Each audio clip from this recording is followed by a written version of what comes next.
आज की कक्षा में जो शुरू करने वाले हैं छत्तीसगढ़ का आधुनिक इतिहास।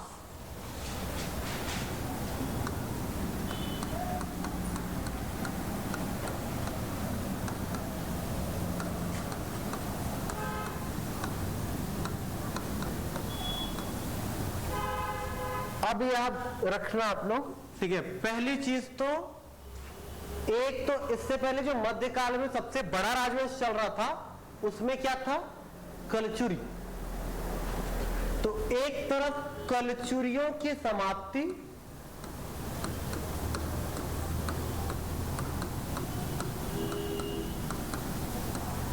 जैसे कलचुरी समाप्त होंगे बेटा आपके पास आएगा अप्रत्यक्ष मराठा शासक।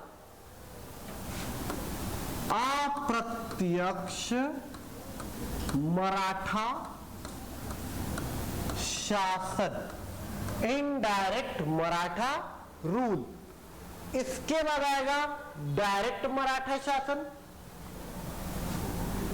मतलब प्रत्यक्ष मराठा शासन। सीधी सीधी बात आएगी। इसके बाद आएगा आपके पास अंग्रेज, अंग्रेजी शासन। क्या आएगा? अंग्रेजी शासन। तो सबसे पहले जो आएगा कलचुरियों की समाप्ति, ये वाला डायग्राम समझिए। कलचुरियों की समाप्ति कहता है, कलचुरियों की दो शाखा थी बेटा। एक तो थी रतनपुर शाखा और दूसरी शाखा थी कौन सी बेटा? रायपुर शाखा। यहां पर अंतिम शासक हुआ कौन हुआ? रघुनाथ सिंह। 1741 में इस पर आक्रमण हुआ था। इसने अपना क्या करा था? आत्मसमर्पण करा था। और इसके बाद 1741 में ये मराठों का प्रथम प्रतिनिधि शासक बना। अप्रत्यक्ष मराठा शासन के दौरान अगर मैं बात करूं, एक और नक्शा ले लेता हूं। अप्रत्यक्ष मराठा की अगर मैं बात करूं तो मैं बात करूंगा इधर रतनपुर की। तो मैं बताऊंगा कि भैया प्रथम इनडायरेक्ट मराठा रूलर कौन था? तो था रघुनाथ सिंह। कब से कब तक था? 1741 से 1745 तक। उसके बाद ये मर गया 45 में। कौन मर गया? रघुनाथ सिंह। जब मर गया तो अंतिम अप्रत्यक्ष मराठा शासक ये था कौन था? मोहन सिंह। 1745 से 1757 तक। बात समझ में आ रहा है क्या? अगर हम बात करेंगे रायपुर की, किसकी बात करेंगे? रायपुर की बात करेंगे तो रायपुर में जो पहला अप्रत्यक्ष मराठा शासक है उसका नाम है अमर सिंह देव। क्या नाम है? अमर सिंह देव। याद रखना 1750 में हारा ये और 1750 से 1753 तक क्या करा है? राजपाट करा है। इसके बाद अंतिम की बात करेंगे।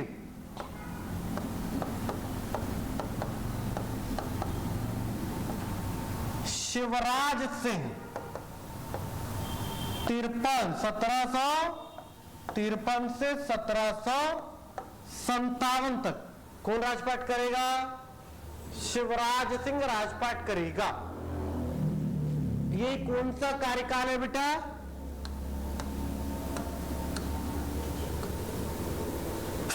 सॉरी, ये मराठों का अप्रत्यक्ष मराठा शासन, इनडायरेक्ट रूलिंग है। बात समझ आ रहा है? कब तक चला? 1741 से 1700 कब तक बेटा? 57 तक। ये बात समझ में आ रही है क्या? अब इनडायरेक्ट, अब क्या प्रत्यक्ष होगा, डायरेक्ट होगा?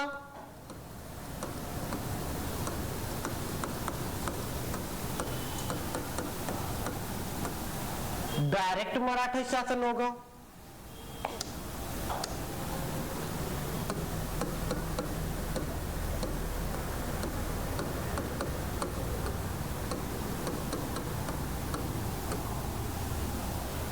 अच्छा, इसमें क्या होगा?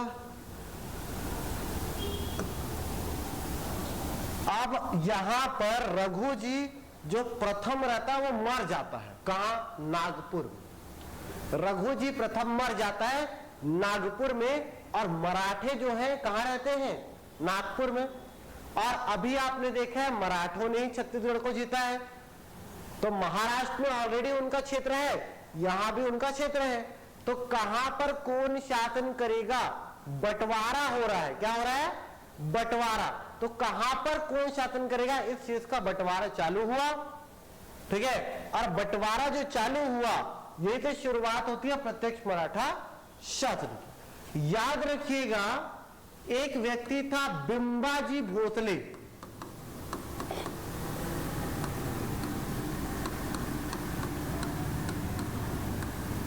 क्या नाम था इसका? बिंबाजी भोसले। बिंबाजी भोसले को छत्तीसगढ़ भेजा गया यहां के राजपाट को संभालने के लिए, राजा बनने के लिए नहीं भेजा गया। क्या करने के लिए भेजा गया बेटा? राजपाट को संभालने के लिए। लेकिन जब वो आया, समय और परिस्थितियों को देखा, उसको अनुकूल लगा, तो उसने अपने आप को स्वतंत्र राजा बना लिया। कब बना लिया बेटा? 1757 में। और 1757 से बेटा 1787 तक उसने क्या करा? राजपाट करा। कहां राजपाट करा? कहां करा? बिंबाजी के बाद उसका भतीजा शासन करने आया, जिसका नाम था चिमणाजी भोसले।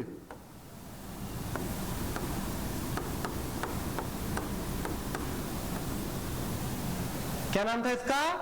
चिमणाजी भोसले। और ये जो चिमणाजी भोसले था, ये लगभग 6 साल तक शासन किया, 1787 से 1788। 6 साल बोल दिया, सॉरी 6 महीना होगा। 1787 से 88 के बीच में 6 मंथ इसने क्या करा? राजपाट करा। इसी को मरवा दिया रघु जी द्वितीय ने, जो कि नागपुर में बैठा था, और अपना बेटा जिसका नाम था व्यंकोजी भोसले को क्या करा? क्या करा भाई? अगला राजा बनाया। 1788 से लेकर के बेटा 1811 तक व्यंकोजी भोसले ने छत्तीसगढ़ में शासन किया। बात समझ में आ रहा है? इसके बाद एक आया अप्पा जी, सॉरी एक आया परसो जी, परसो जी भोसला, भोसले। 1811 से 1815 तक परसो जी भोसले ने शासन किया, और 15 से लेकर के 1815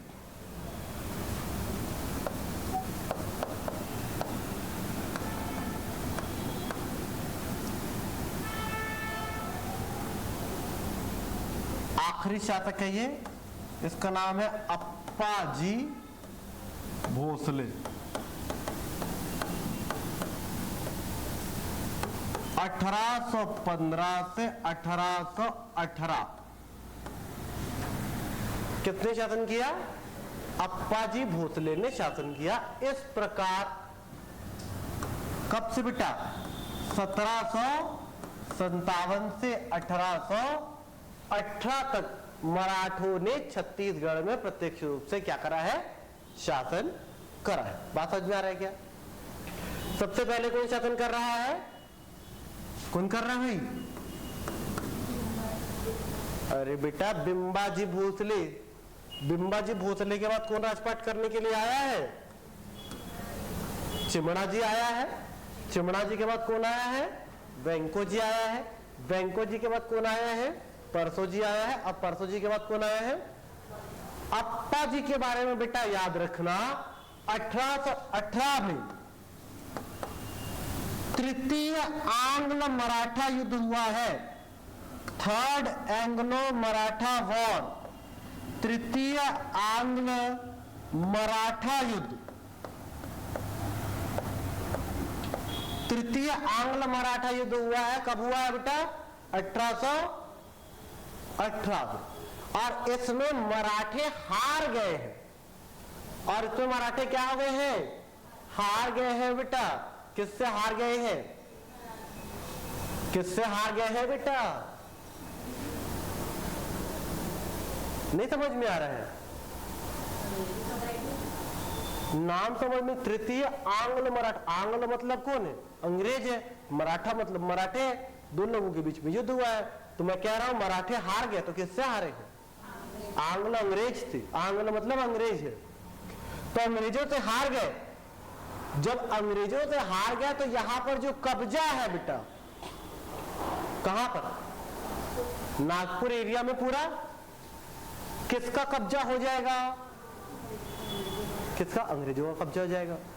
तो 1818 से बेटा 1830 तक ध्यान से समझना, ये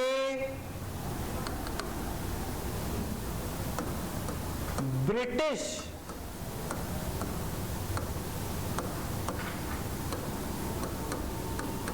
अधीक्षकों का काल है। किसका काल है बेटा? ब्रिटिश अधीक्षकों का काल है। 1818 से लेकर के 1830 तक का। ये बात समझ में आ रहा है क्या?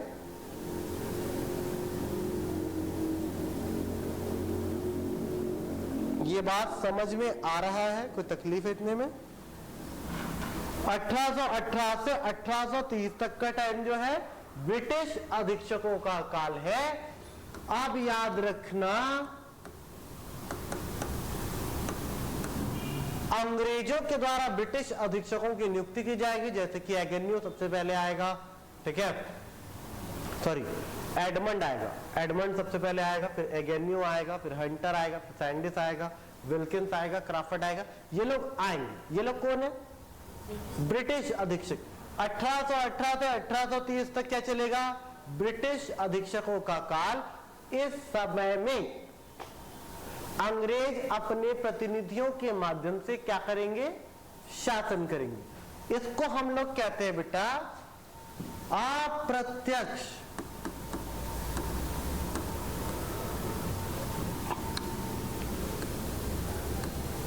अंग्रेजी शासन।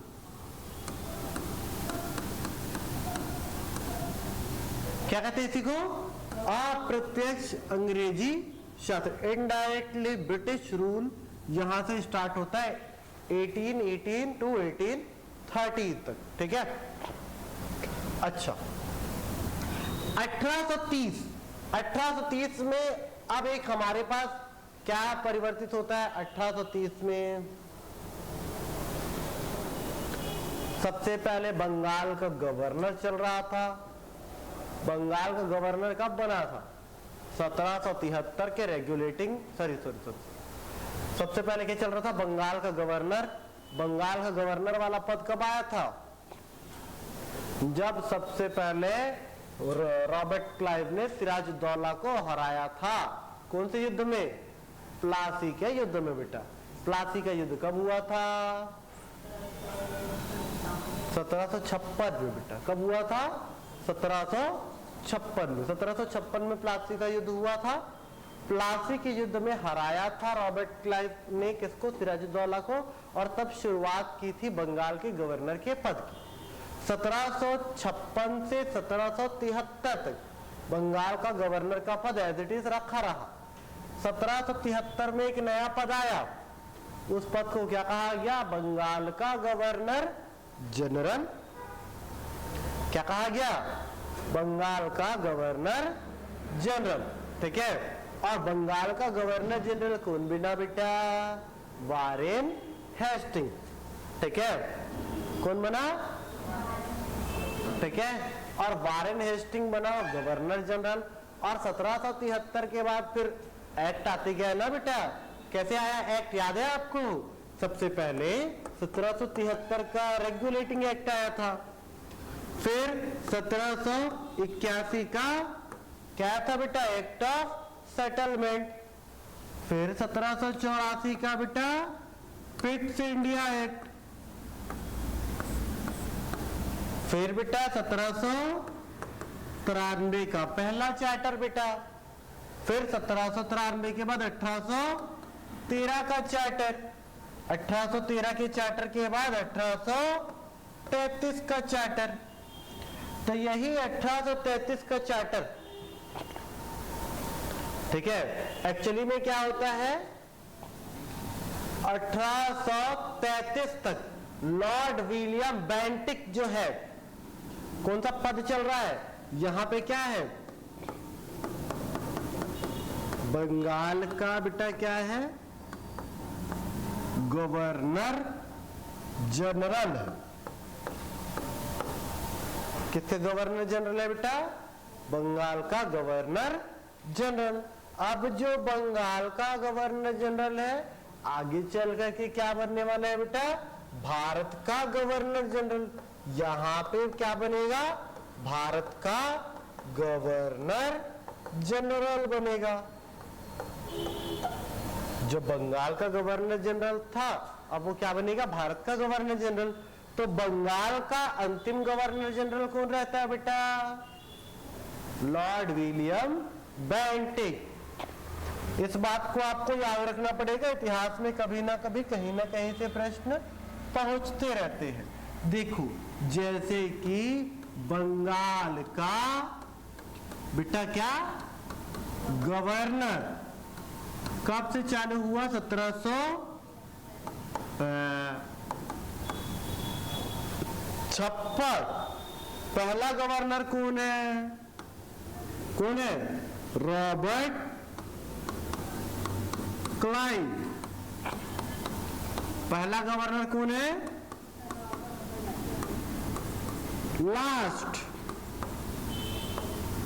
लास्ट कौन है बेटा?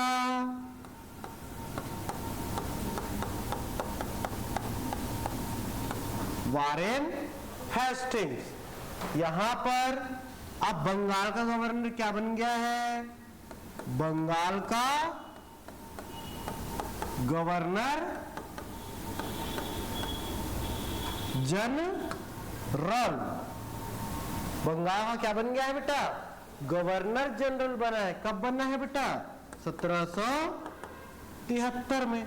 यही रहेगा।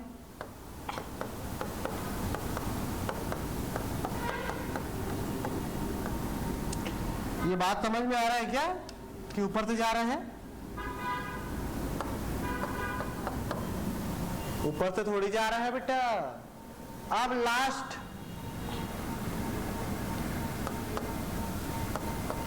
ये है क्या? कौन है बेटा? Lord William Bentinck. ये लास्ट क्या है? बंगाल के गवर्नर जनरल। उसके बाद क्या आएगा बेटा?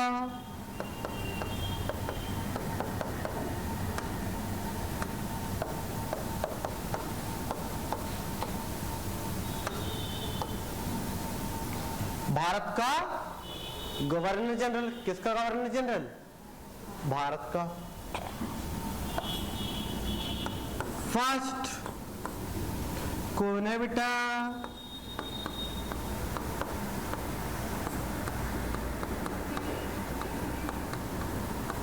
लास्ट कौन है बेटा? कौन है बेटा?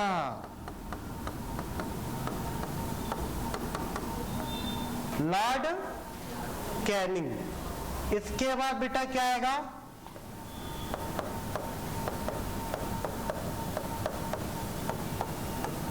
ये डेट कौन सा था बेटा? 1803। इसके बाद कौन आएगा? भारत का वायसराय। और भारत का पहला वायसराय कौन होगा? अच्छा, कब आएगा?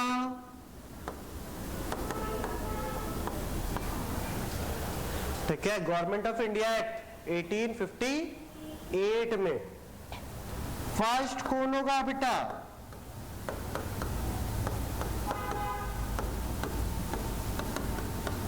और लास्ट कौन होगा बेटा?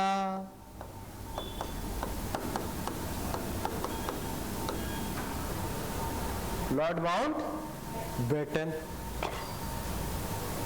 ये बातों को आपको याद रखना चाहिए। अच्छा, मैं क्या समझा रहा था बेटा? मैं समझा रहा था अभी ब्रिटिश अधीक्षकों का काल चल रहा है ना? 1818 से 1830 तक। यहीं पर 1830 में ना लॉर्ड विलियम बेंटिक आए थे। तो लॉर्ड विलियम बेंटिक उदारवादी व्यक्ति थे। कैसे व्यक्ति थे? उदारवादी, मतलब इनका चरित्र उदार था। ठीक है, तो क्या करा, उधर पर एक बंदा था रघुजी तृतीय, जो कि अप्पाजी भोसले का बेटा था। क्या था? अप्पाजी भोसले का बेटा। 1818 के तृतीय आंग्ल मराठा युद्ध में हारे थे ना ये लोग। कौन लोग हारे थे? मराठा हारे थे। किससे हारे थे? अंग्रेजों थे। तो ये जो रघुजी तृतीय है ना, वो छोटा बच्चा था। अब छोटा बच्चा को राजपाट थोड़ी रह देंगे। तो अब ये हो गया था बड़ा। कौन बड़ा हो गया था? रघुजी तृतीय। और रघुजी तृतीय बड़ा होकर के गया, किसके पास गया? विलियम बेंटिक के पास। किसके पास गया? और विलियम बेंटिक ने उदारवादी दृष्टिकोण अपनाते हुए क्या कर दिया बेटा? उसको राजा बनने का मौका दे दिया। जाओ भी तुम राजा बनते रहो। तो फिर से एक बार पुनः क्या है बेटा? पुनः क्या आएगा? मराठा शासन। 1830 से बेटा 1854 तक। 1830 से 1854 तक क्या रहेगा? पुनः मराठा शासन रहेगा। इसके बाद आपको तो पता ही है बेटा, क्या पता है? 13 मार्च 1854 का डेट पता है ना? 13 मार्च 1854। 13 मार्च 1854 कौन सा डेट है? 13 मार्च 1854 को डलहौजी ने हड़प नीति के द्वारा नागपुर साम्राज्य को अंग्रेजी साम्राज्य में क्या कर लिया? मिला लिया। इस प्रकार संपूर्ण नागपुर के अधीन क्षेत्र अंग्रेजों के प्रत्यक्ष नियंत्रण में चला गया। और 1854 से अंग्रेजों ने छत्तीसगढ़ में प्रत्यक्ष रूप से शासन करना क्या किया? प्रारंभ किया। तो बेटा प्रत्यक्ष अंग्रेजी शासन 1854 से 1947 तक बेटा रहेगा। और इसमें चीजें क्या क्या होंगी, क्या क्या नहीं होंगी, कल डिटेल में उनकी चर्चा करेंगे और आगे बढ़ेंगे पढ़ते पढ़ते। ठीक है, आज के इतने पढ़ लेते हैं। इतने कोई तकलीफ